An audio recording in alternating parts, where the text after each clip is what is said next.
Beneath the scorching 140 degrees of heat of the Red Hollow Desert, a battle-worn veteran and his loyal dog, Max, stumbled upon an overturned police cruiser.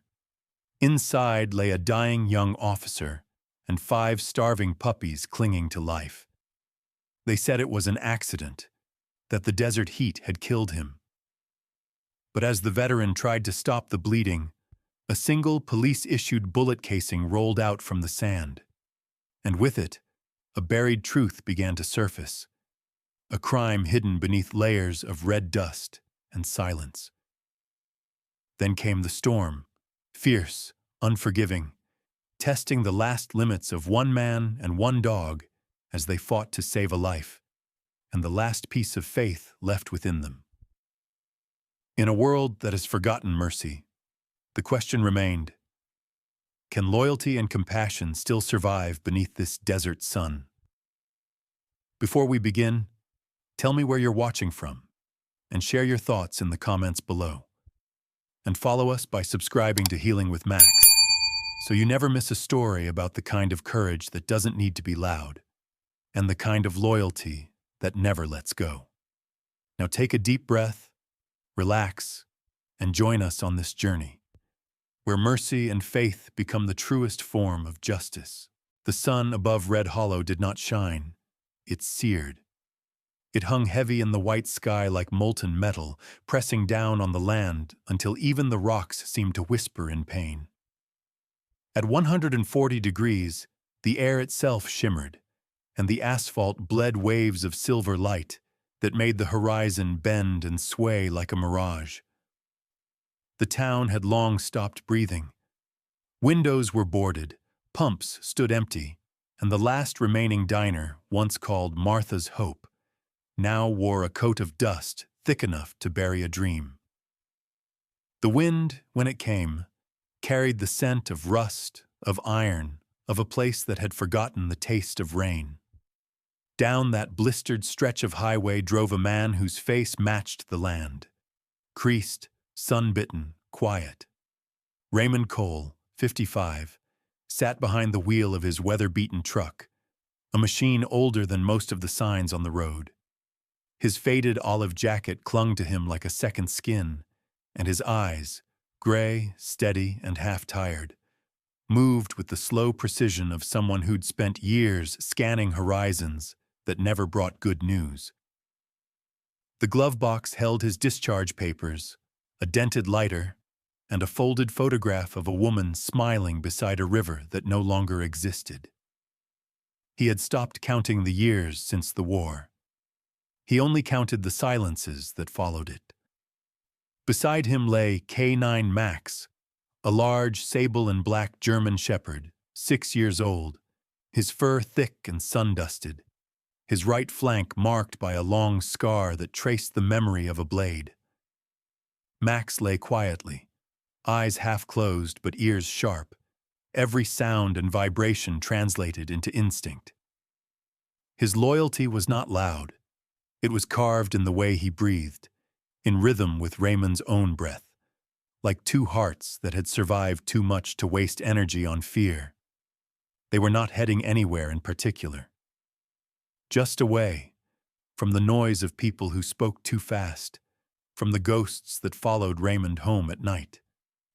Yet in places like Red Hollow, even stillness could hide something waiting. When Max suddenly lifted his head, the motion was clean, immediate, like the crack of a rifle bolt. His ears pointed east, toward the horizon, and a low growl rolled through his chest. Raymond's hand tightened on the wheel. Then he saw it. A thin, dark column rising from the desert, twisting against the glare like a wounded serpent. Smoke. He squinted, eyes narrowing as heat waves blurred the shape into nothing and then back into something that looked wrong, too close, too deliberate, too recent. His instincts, those old, reluctant soldiers, rose again. Without a word, he turned the wheel, the truck lurching off the highway, tires grinding over gravel.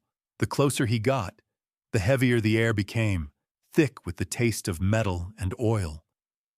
A few yards ahead, half swallowed by sand, lay an overturned police cruiser, its roof crushed, the glass scattered like ice shards across the earth.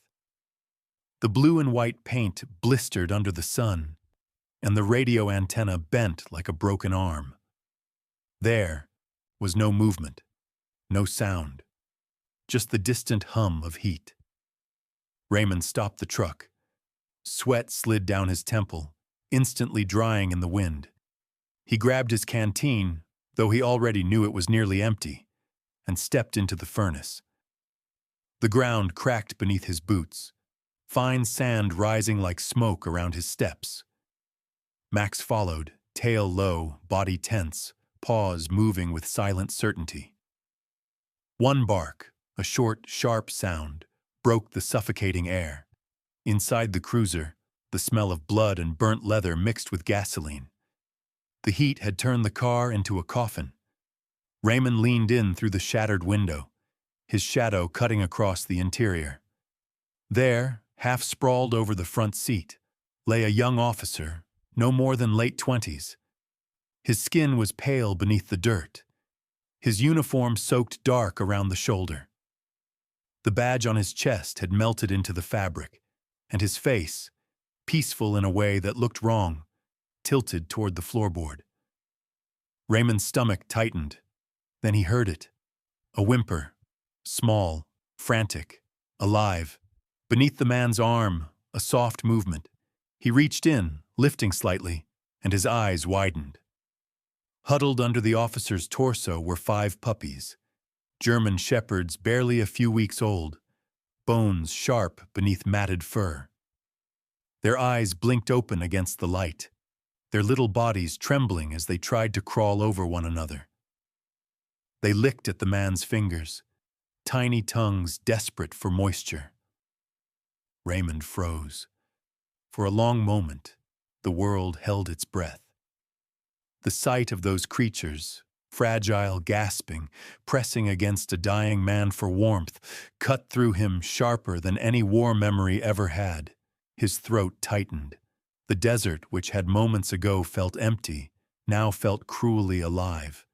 He placed 2 fingers on the officer's neck, a pulse, weak, erratic, but still fighting. "You're not gone yet," he muttered under his breath, though the words came out like a plea. He uncapped his canteen, poured what little water remained onto the man's cracked lips. The water hissed as it hit the metal frame beside him, vanishing in steam. The officer stirred faintly, lips parting, a sound barely forming, a gasp, or maybe a word, but it was too faint to catch. Raymond pressed a hand against the bleeding shoulder, applying pressure. The uniform patch read Silver Mesa Police Department. Behind him, Max moved closer to the puppies. The dog lowered himself into the sand, curling his body around them like a wall. His tail swept across their backs, shielding them from the relentless sun. They crawled toward him instinctively, their tiny paws pressing into his fur. Raymond watched, silent as Max glanced up at him, eyes steady, commanding as if saying, "We can't leave them." He nodded once. "I know." He tore the sleeve from his shirt, wrapped it around the officer's wound, tied it tight. The blood soaked through almost instantly. The desert around them hummed with heat. Raymond lifted his head. No sound of cars, no wind, no signs of rescue. Just the endless, punishing quiet. He looked back down. The officer's name tag caught a sliver of light through the dust. C. Dorsey. The name meant nothing to him, but the life beneath it did. Raymond brushed the sand from the man's hair and whispered a single word he hadn't said aloud in years. "Hold." He stayed there, one hand on the bleeding shoulder, one hand shielding his own eyes, until the horizon blurred again. The sky was a silver blaze, the air so hot it vibrated. Max panted softly, The puppies nestled against his flank, their breathing steadier now, their tiny bellies rising and falling in rhythm with his, time folded in on itself. The heat dulled everything: sound, thought, fear. For a moment, Raymond imagined his wife's voice, long gone, calling from somewhere cool and green. But the desert gave no comfort, only silence. He leaned back, wiping his forehead, the canteen now bone dry. The smell of blood mingled with dust until it became one. The officer stirred again, a faint twitch of fingers. Raymond felt it like a jolt. He took it as a sign. Life wasn't done here. Not yet. And then it happened. A small metallic glint between the grains of sand. As Raymond shifted the officer's arm to adjust the bandage, something rolled free from beneath the seat. A spent bullet casing, sun-bleached, catching the light like a gold tooth. He picked it up, turned it between his fingers. It was clean, polished by the wind. Police issue, not an accident. For a moment, the desert seemed to hold its breath again. The horizon flickered. Somewhere far off, thunder murmured, a sound that shouldn't exist in a sky so dry. Raymond slipped the casing into his pocket. His heartbeat slowed. He looked back toward the highway, where the heat waves danced like ghosts over asphalt. Under that punishing sun, surrounded by death and dust, a single truth began to form in the silence. Someone wanted this man gone.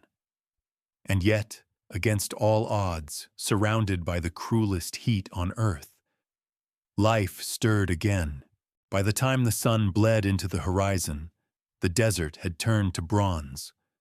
A rescue chopper roared through the last ribbons of heat, slicing across the barren sky. Sand spiraled upward in its wake, a storm of dust swallowing the wreckage below. Raymond stood back, shielding his eyes as the paramedics lifted Officer Caleb Dorsey, barely breathing, skin the color of ash, into the helicopter's belly. The blades churned hot wind over his face, and for a moment, he saw the man's arm twitch, as if clinging to something unseen.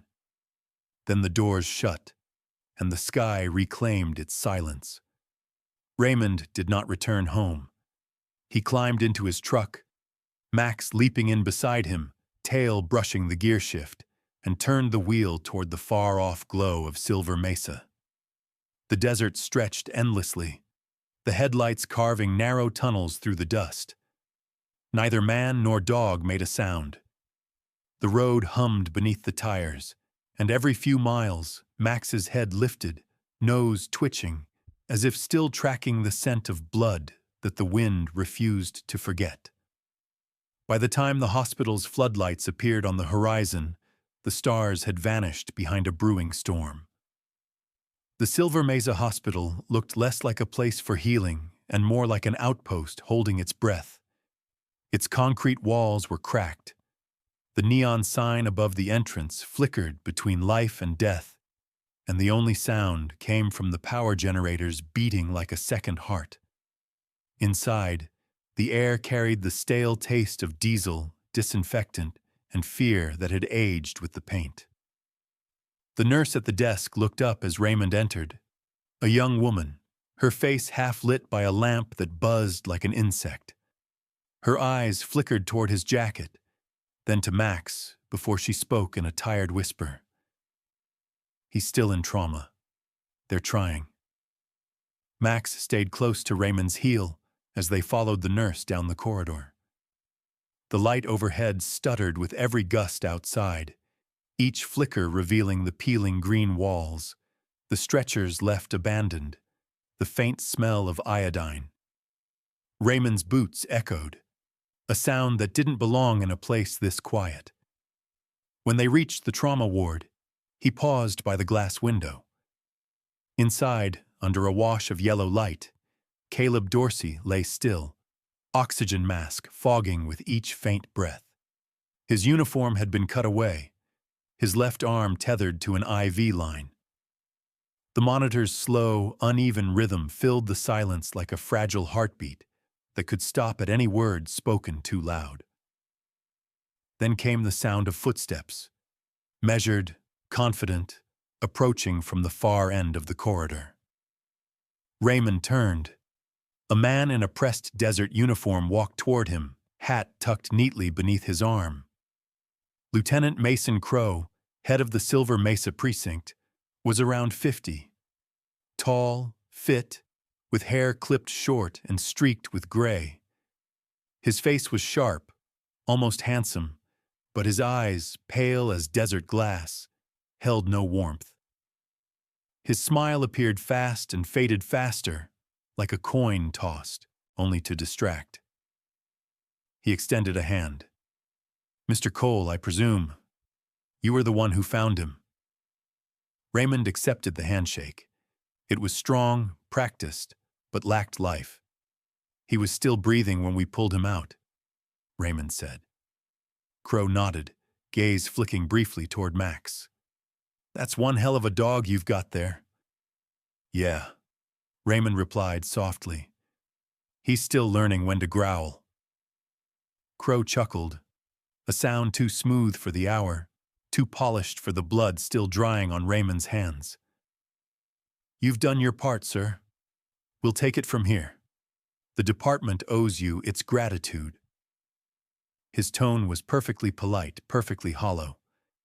Max's growl rumbled low, deep in his chest, the sound vibrating against the tiled floor. Crow's eyes darted toward him, narrowing slightly before he turned back to Raymond with a tight smile. "He's protective, I see. Good trait." Raymond said nothing. The storm outside cracked faintly, thunder rolling over the desert like a warning. The lights flickered again. Crow placed a reassuring hand on Raymond's shoulder, too familiar for a man he'd just met. "You should get some rest," he said. "It's been a long day. We'll make sure Officer Dorsey gets the best care possible." Raymond watched him leave, his boots clicking steadily against the linoleum until the sound faded into the static hum of the vents. For a long time, Raymond stood there, staring at the door that had just closed, feeling something cold slip into the room with the silence. Later that night, he found an empty chair outside Caleb's room. Max lay at his feet, head resting on his paws, eyes half open but alert. The storm had arrived by then, the wind clawing at the windows, dust swirling in faint spirals beneath the corridor lights. Every few seconds, the lights blinked and came back weaker. Inside the room, the monitors pulsed faintly, keeping rhythm with the storm outside. Raymond's eyelids grew heavy, but his ears stayed awake. That's when he heard it. Voices, muffled, sharp, coming from the hallway beyond the bend. Two men, one speaking low, the other tense. No report. No evidence. Just another heat casualty. Then footsteps, a door closing. Silence again. Raymond straightened in his chair, breath steady. He turned his head, scanning the corridor. Nothing but flickering light and the hollow hum of the ventilation. He stood, motioning for Max. The dog rose instantly, moving beside him in sync, tail stiff, ears forward. They moved slowly, boots and paws silent on the waxed floor. At the end of the hallway, the emergency exit light glowed red through the haze of dust that had seeped in through the cracks. The glass panel on the door was smudged with something dark, oil or perhaps dirt. Raymond knelt. His eyes followed a faint boot print, still damp, leading away from the trauma ward. Someone had just been here. Max sniffed the ground, his nose brushing the tiles. Then he froze, his ears tilted forward. He inhaled once more, deeper this time, and a low growl rolled out. Quiet, almost mournful. Raymond knew that sound. It was recognition, not fear. He leaned closer. On the tiles near the exit, a small smear of oil caught the red light, shimmering faintly. The smell reached him before the sight did. Gun oil, fresh, metallic, unmistakable. The same scent he had carried from the desert. The same one that clung to the bullet casing in his pocket. Raymond's hand found Max's collar, steadying him. "Easy," he whispered. But the dog's body stayed rigid, muscles taut, eyes locked on the door. Beyond the glass, the storm howled, shaking the frame. The red light flickered once, twice, and for a heartbeat, the hallway plunged into darkness. When the lights came back, the boot print was gone. But the smell remained, and Raymond understood. This wasn't over. Someone had followed them here. Morning broke over Silver Mesa like a secret trying to stay buried. The wind that swept across the desert carried the dry sting of metal, the kind that lingers after gunfire. Raymond stepped out of the hospital before sunrise, the air heavy with dust and unfinished thoughts. He hadn't slept. Max walked beside him, tail low, head turning with each sound the wind carried. A door creaking, a truck starting somewhere far away. The world felt too quiet for something that was supposed to be over. In the parking lot, a woman leaned against a patrol SUV, arms crossed, hair tied back beneath a tan hat darkened by the dawn's chill. She was young, mid-30s, with wind-burned cheeks and eyes too sharp to belong to someone who believed everything they were told. Deputy Jenna Pike, badge slightly tarnished, uniform dusty at the elbows, looked like she'd been awake longer than the sun. When she saw Raymond, she straightened and gave a short nod. "You're the vet who found Dorsey," she said. Her voice was firm, but there was something strained behind it, like she'd been swallowing questions for too long. "Guess that's me," Raymond replied. She hesitated, glancing toward the hospital. "Crow told everyone it was heat stroke, but I read the paramedic notes. They don't match the report."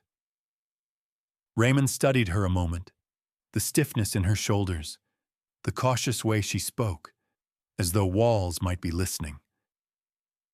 "You don't believe him?" "I don't believe in coincidences," she said quietly, "and I don't like lies that come too easily." Max lifted his head, ears twitching toward her voice, tail giving one small, slow wag, an instinctive approval. Jenna smiled faintly. "Looks like your partner's got good instincts."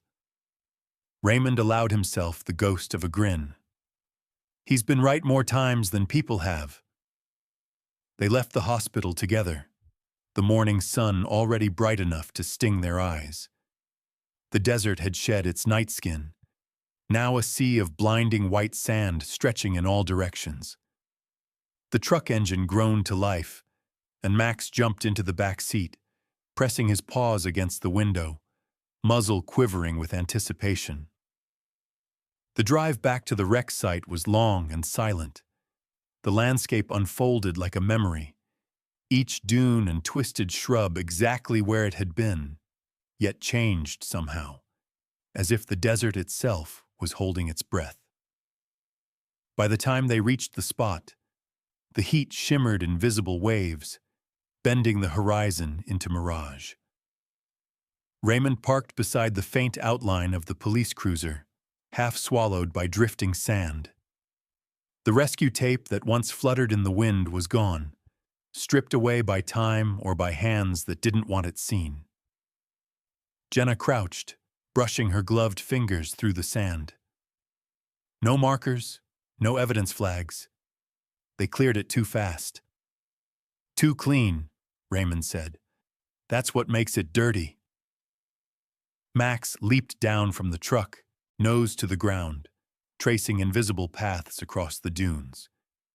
He moved with purpose, tail rigid, muscles shifting under his sable coat.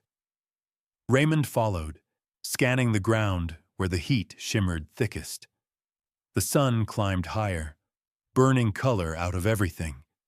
Max stopped suddenly, pawing at the sand, then digging, fast, frantic. A glint of metal flashed between his claws. Raymond knelt beside him and brushed away the dust. It was a 9mm casing, brass still clean, too new to have been lying there for long. He turned it in his fingers, the faint stamp catching light. Police issue. Jenna crouched beside him. Not a hunter's round. No, Raymond said. This one belonged to someone in uniform. A gust of wind cut through them, carrying the smell of hot sage and something faintly chemical. Gun oil again, sharp and familiar. Raymond pocketed the casing, his expression darkening. Max barked once, short and low, then started toward a nearby rise of rock where dry thorns tangled in a bush. Jenna followed. What's he got? Raymond didn't answer. He already saw it. A strip of worn leather swaying in the breeze caught on a thorn. He reached out and pulled it free. A broken dog collar, cracked and sun-bleached, with a faintly stamped number and the words barely legible. K9 Training Division. For a long moment, no one spoke. Even the wind seemed to pause. Jenna looked at him. You think it's connected to Dorsey? Raymond turned the collar over in his hands. 5 pups out there, all shepherds, all starved but trained. Somebody bred them for something, and when it went wrong, they buried the evidence. She frowned. But why leave Dorsey alive? Raymond's jaw tightened. Maybe he wasn't supposed to be. Max stood between them, panting softly, his gaze locked on the horizon where the heat rippled like water. The silence that followed wasn't empty. It was heavy, the kind soldiers carried when they came home from places no one asked about. They drove back under a sun that refused to forgive. Each mile of desert seemed longer than the last. And by the time Silver Mesa's jagged silhouette returned, the sky had turned the color of bruised copper. That evening, Raymond sat in his trailer, a small outpost of solitude at the edge of town. The air inside smelled of engine oil, coffee gone cold, and sand that refused to stay outside. Max lay on the floor beside the worn armchair, restless, ears flicking at sounds only he could hear. Raymond stared at the table, at the casing, the broken collar, the half-burned matchbook from the gas station where he'd stopped the day before. The pieces didn't fit. He ran a hand through his gray hair and exhaled slowly. A cop shot, left to die next to trained pups, and nobody asking why. Outside, thunder rolled low, distant, the kind that didn't promise rain, only warning. Max's head lifted, ears pricking, gaze fixed on the window. Raymond followed it. Headlights. They cut through the dark like knives, washing over the walls of the trailer. The hum of an engine rumbled closer, then stopped abruptly outside. Dust swirled in the beams, painting the air red. Raymond rose from his chair, every instinct waking at once. Max stood beside him, muscles tensed, hackles raised. Through the dirty glass, Raymond saw a familiar shape step out of the vehicle. Lieutenant Mason Crow, same uniform, same sharp grin. But now his boots were coated with fresh red dust, the kind that only clung to the dunes east of the wreck. Crow looked up at the window, and though there were 30 feet and a wall of glass between them, Raymond could swear the man smiled directly at him. The desert outside went silent again, as if the wind itself was listening. The knock came soft, almost courteous. When Raymond opened the door, Lieutenant Mason Crow stood framed against the fading light, one hand in his pocket, the other clutching a small brown envelope. The man looked cleaner than the world he lived in. His desert uniform was pressed, his silver badge polished to perfection, and his face wore that same well-rehearsed calm that never quite reached his eyes. "Just came to thank you, Mr. Cole," Crow said, stepping over the threshold before the words had even settled. His boots left faint prints of red dust on the wooden floor. "You saved one of ours. That deserves a handshake." Raymond's grip was steady, firm, but his gaze didn't leave the man's boots. He could still see the powder of the dunes clinging there, the same color as the dust from the crash site. Crow's eyes drifted to the corner of the trailer, where the crate of puppies rested. The little ones stirred, whimpering softly, the sound too pure for the kind of air that hung between the men. One pup, the smallest with a frayed red collar, pressed its nose through the bars and barked once, sharp and high. Crow smiled thinly. "K9 breeds, huh? Good stock. Hard to find these days." Raymond said nothing. He watched as Crow's gaze lingered too long on the German shepherd at his side. Max stood still, muscles taut, tail low, the fur on his neck bristling in a silent warning. Crow noticed. "Still alert, isn't he? Must be muscle memory.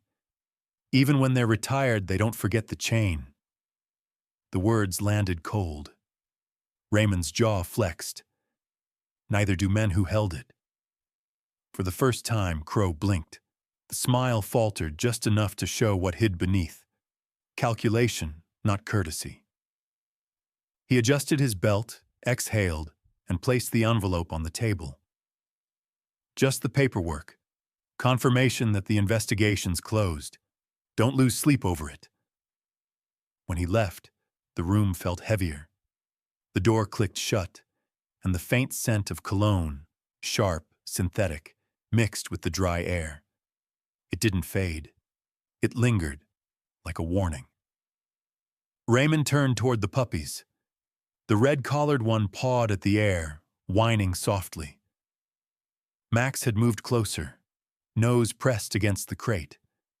Then the pup started scratching at its own collar, tugging, twisting, until a small plastic clasp snapped loose. Something tiny and black slid out, landing in the dust at Raymond's feet. He crouched. It wasn't a charm or a tag. It was a micro SD card, scuffed but intact, its surface dulled by sand. For a long moment, the only sound was the ticking of the wall clock and the slow, rhythmic panting of Max. Then realization hit.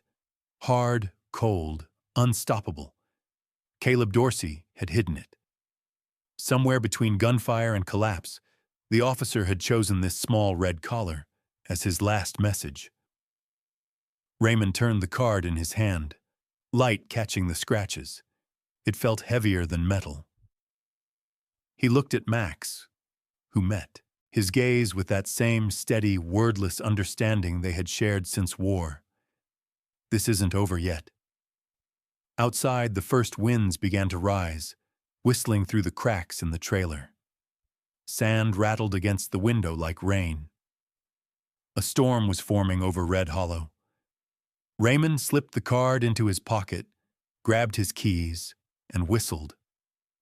"Let's go, partner." The drive to Silver Mesa Hospital was a crawl through chaos. The desert that once looked lifeless was now alive with movement. Sand curling in ribbons, visibility shrinking to feet. The truck shuddered against gusts strong enough to sway telephone poles. Lightning forked across the horizon, white against brown, revealing dunes that shifted like breathing things. Inside the cab, Max stood braced, eyes glowing faintly in each flash. Raymond kept one hand on the wheel, the other gripping the card like a compass through the storm. Every mile closer felt like memory dragging him back to the days when survival depended on trust. And trust could kill. By the time he reached the hospital, the parking lot was nearly empty. Only one light still flickered over the entrance. Deputy Jenna Pike stood under it, her coat pulled tight, hair whipped across her face by the wind. When she saw the truck pull in, she ran forward, eyes wide with urgency. "Raymond!" she shouted over the roar. "You shouldn't have come in this weather." "Didn't have a choice," he answered, stepping out into the storm, the card held up between his fingers. Caleb left this. Her breath caught. "You think—" "I think it's what they tried to bury." Inside, the hospital hallways flickered under dying fluorescent light. The building groaned in the wind, old pipes knocking behind the walls. Jenna led him into a small break room where an old laptop hummed weakly on the table. Max followed, shaking dust from his coat, his ears pinned back against the low rumble of thunder. Raymond slid the SD card into the slot. The screen blinked once, then loaded a folder labeled only with a date. Jenna leaned closer. The first video began to play. The footage was grainy but clear enough. A large concrete facility, fluorescent lights humming overhead. Rows of metal cages lined the walls, each one holding a German shepherd. Dogs pacing, panting, some scarred, some muzzled. The emblem painted on the wall above the cages was unmistakable. K9 Training Division. Then the camera turned, a gloved hand opening a locked door, revealing wooden crates stacked beneath tarps, stamped with serial numbers and tags. One fell open. Inside weren't supplies. They were assault rifles, ammunition belts, and cash packets wrapped in plastic. Jenna's face was drained of color. Weapons, they were smuggling through the K9 program. Raymond said nothing. He only stared, at the dogs trapped behind bars, at the shadows moving through the footage like ghosts. "Protected by badges," he murmured. Lightning cracked outside, so close the window shook. The screen glitched, static flickering like snowfall. And then faintly, a voice from the recording, distorted but familiar. "Mason Crows. Move the last shipment tonight. No witnesses." Jenna covered her mouth. "He's behind all of it." Before Raymond could answer, the lights snapped off. Total darkness swallowed the room. For a second, all they heard was the hum of wind and Max's low growl, deep and steady. Then, at the end of the hallway, a shadow moved. Slow, deliberate, backlit by the red glow of the emergency exit sign. Jenna whispered, "Someone's here." Raymond didn't move. His hand reached down, brushing Max's collar. The dog was still, silent, eyes fixed on the dark. Outside, thunder rolled again, and the storm answered back. The storm clawed at the walls like a living thing, shaking the old hospital until its windows screamed. Lightning bled white through the cracks, painting the corridors in violent flashes of light and shadow. Somewhere down the hall, metal scraped against tile, followed by the low, guttural growl of Max. Steady, primal, the kind that came from somewhere older than fear. Raymond followed the sound through the dark, hand pressed against the wall, boots slipping over grit and water. The emergency lights flickered red, then died again, leaving only the storm's pulse outside. Thunder that felt like the earth remembering its anger. The smell came first, oil, gunmetal, and sweat. Then came the voice. "You should have stayed out of it, soldier." The words slithered through the dark, like something already used to killing. And when the next flash of lightning struck, it revealed Lieutenant Mason Crow standing by the open generator hatch. Gun raised, face ghost pale beneath the emergency beacon. His badge was gone. The man in front of Raymond wasn't an officer anymore. He was just another coward hiding behind metal and lies. Raymond didn't answer. He could hear Max circling behind the machinery, the soft pad of paws on concrete, the slow build of breath before instinct takes over. The room smelled of storm water and tension. Crow took a step forward, his finger resting on the trigger. "You were supposed to let it go," he hissed. "You don't know who you're dealing with." "I don't need to," Raymond said quietly. "I just know what I saw." The flash came before the sound. Crow's pistol spat light, the shot deafening in the enclosed space. Max lunged from the dark, colliding with Crow's side mid-aim. The bullet tore past Raymond's arm, grazing skin, fire and pain in one violent breath. But Crow's second shot never came.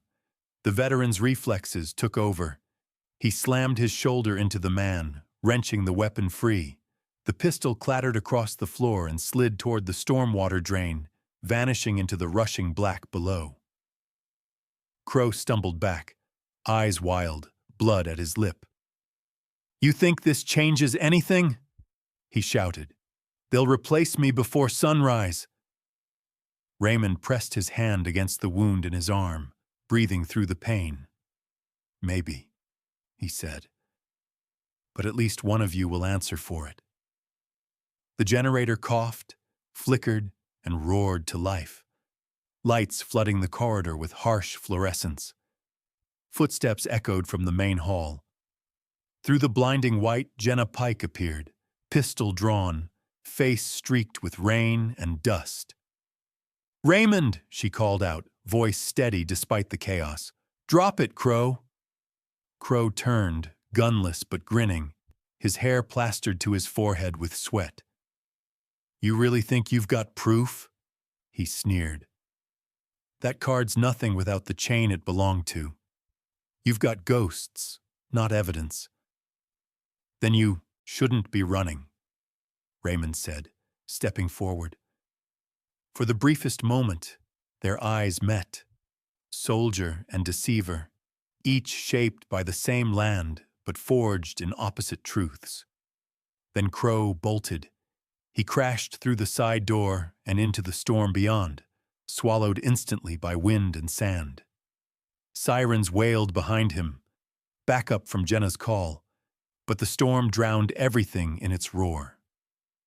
Raymond followed, Max sprinting ahead, their shapes half lost in the swirl of gold and gray. Outside, the desert was alive. Sand whipped in waves, cutting vision to nothing. Lightning flashed and vanished like the breath of God.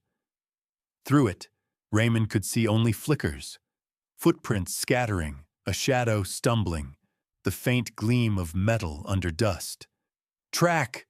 he shouted. Max leapt forward, nose to the wind, weaving between debris, barking once, loud, sharp, certain. Raymond moved after him, each step sinking ankle-deep in the wet sand, the wind pulling at his jacket, the world reduced to storm and breath. When he found Crow again, the lieutenant was crawling, one arm clutching his chest, the other digging uselessly into the dune. The red dust clung to his face like guilt refusing to leave.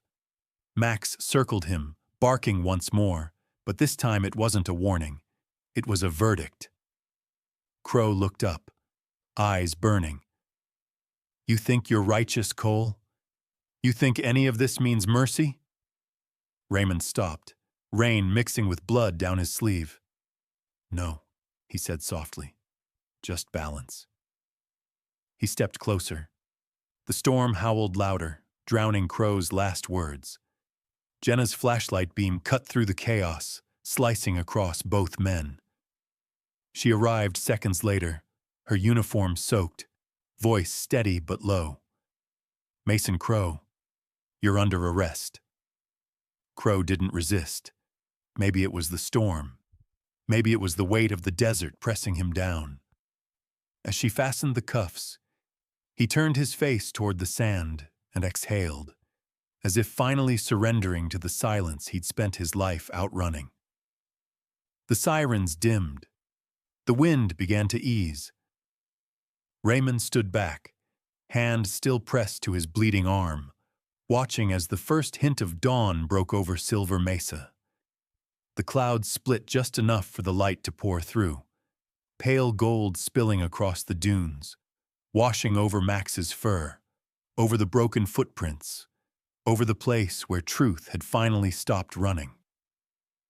Max came to sit beside him, panting, eyes bright, tail thumping once against the wet earth. Raymond knelt, resting his good hand on the dog's neck. "We did it, partner," he murmured. Behind them, Jenna looked toward the horizon, voice soft as the morning wind. "You think the storm's done?" Raymond glanced up, the faintest smile crossing his tired face. "Storms end, but mercy stays." And for the first time in a long while, he let himself breathe. The desert, once a graveyard of silence, gleamed gold again. The desert changed first in silence. After weeks of dust and ruin, the wind softened, the air smelled of rain, and the ground, cracked and pale, began to darken with promise.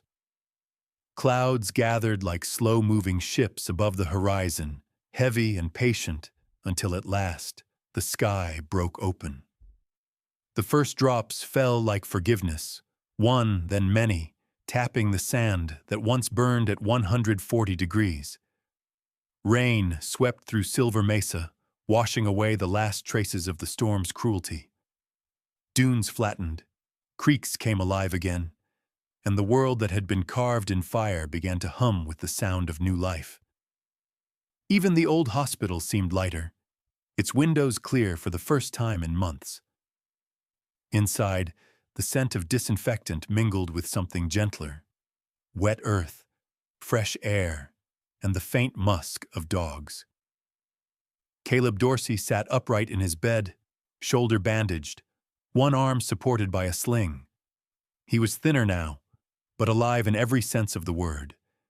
His eyes steady, his breath calm, his world no longer blurred by pain. Around his bed, 5 German Shepherd puppies tumbled over each other, all teeth and paws and clumsy joy. Their coats had grown thick and bright, their ribs no longer showing. Max lay among them, patient and proud, tolerating every playful nip as if he had been waiting for this peace all his life. Raymond Cole stood by the window, his own arm still in a sling, the morning light gilding the wrinkles on his weathered face. He didn't move for a long time. He simply stood there, watching the rain turn to mist and the mist to light, the kind that carries warmth instead of warning. The world outside gleamed in soft gold, as if the desert itself had remembered how to forgive. "Hard to believe it's the same place," Caleb said, his voice raspy but full of quiet awe. Raymond turned slightly, one corner of his mouth lifting. "The desert's got a short temper," he said, "but a long memory." Caleb chuckled softly, wincing at the pull in his shoulder. His eyes followed the puppies as they wrestled beside Max's tail, and he reached out with his good hand, brushing the air as if to feel their warmth. "They made it," he whispered. "Because someone thought they were worth saving," Raymond replied. For a while, the only sounds were the rain tapping the glass and the muffled patter of paws on the floor. One of the pups, the smallest wearing a red collar, clambered clumsily onto the bed, nose twitching, tail wagging as it nudged Caleb's uninjured arm. The young officer smiled faintly. "That one's trouble," he said. Max lifted his head from the floor, one ear twitching, and barked once, a short, approving note that filled the room with something bigger than sound. Connection, recognition, pride. Caleb laughed, the kind of laugh that shakes loose whatever ghosts still linger in the chest. Outside the window, workers moved around the newly rebuilt K9 shelter, their figures blurred by sumach-jump-off rain. The fresh paint gleamed pale beige against the damp earth, the new roof shining like steel. Above the entrance hung a brass plaque, letters still bright from the polish. dedicated to those who protected the voiceless.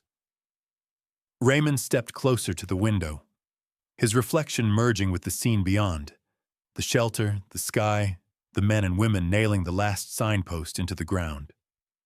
Behind him, Caleb's voice came soft, almost breaking. "You saved my life, you know." Raymond didn't turn. His gaze stayed fixed on the world beyond the glass, where the last raindrops fell onto golden sand. "No," he said at last. He did. At the sound of his name, Max rose from the floor, stretched, and walked to stand between them. His coat gleamed, half silver in the light, half dark from the storm that made him. He looked at Raymond, then Caleb, as if to remind them that he had been the bridge between one man's guilt and another's survival. Caleb smiled, eyes damp. "Then I owe him everything." "You owe him nothing," Raymond said. "He'd have done it for anyone who listened." The room fell quiet again, and for a while the three of them, the soldier, the officer, and the dog, simply existed in that stillness. The rain slowed, the clouds parted, and sunlight reached the far hills, turning the puddles into small mirrors that caught the sky. Max wandered back to the puppies, herding them gently toward the crate in the corner. They followed in a clumsy line, tails wagging, each one yipping as if announcing the day's small victories. Watching them, Raymond felt a tug in his chest that wasn't pain this time, but memory, of faces, voices, all the people he couldn't save, but never forgot. He reached down, resting his hand on Max's back. "Guess the world still knows how to heal," he murmured. Jenna Pike entered quietly, her boots leaving wet prints on the tile. She wore civilian clothes now, denim and a flannel shirt rolled at the sleeves, her badge clipped to her belt more out of habit than duty. "You two look better than my last report said," she said with a smile. Caleb grinned. "You mean alive?" She laughed. "That too." Her eyes softened as she looked at Raymond. "The state's reopening the K-9 program, the right way this time. They asked if you'd consult." Raymond blinked at her, half surprised. "Me?" "You and Max," she said. "They could use a team that still believes in mercy." Raymond didn't answer immediately. He glanced at Max, whose head tilted slightly at the sound of his name, tail brushing the air once before settling again. "We'll think about it," he said finally. Jenna nodded, giving them a look that meant she already knew his answer. She turned and left, the door swinging shut softly behind her. The sunlight brightened.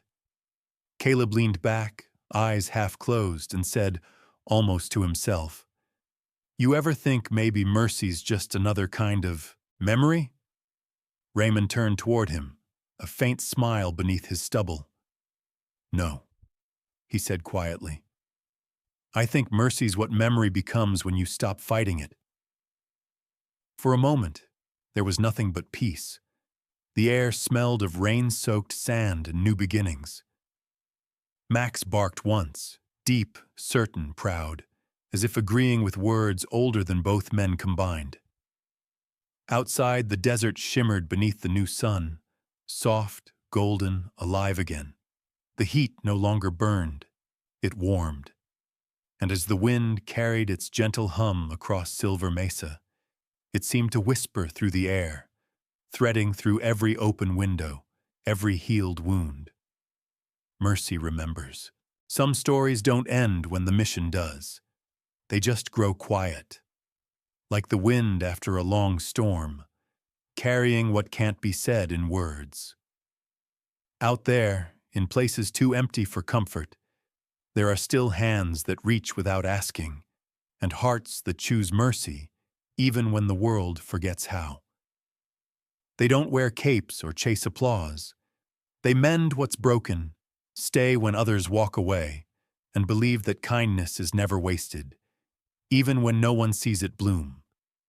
Max, Raymond, Caleb, just names in a brief moment of time.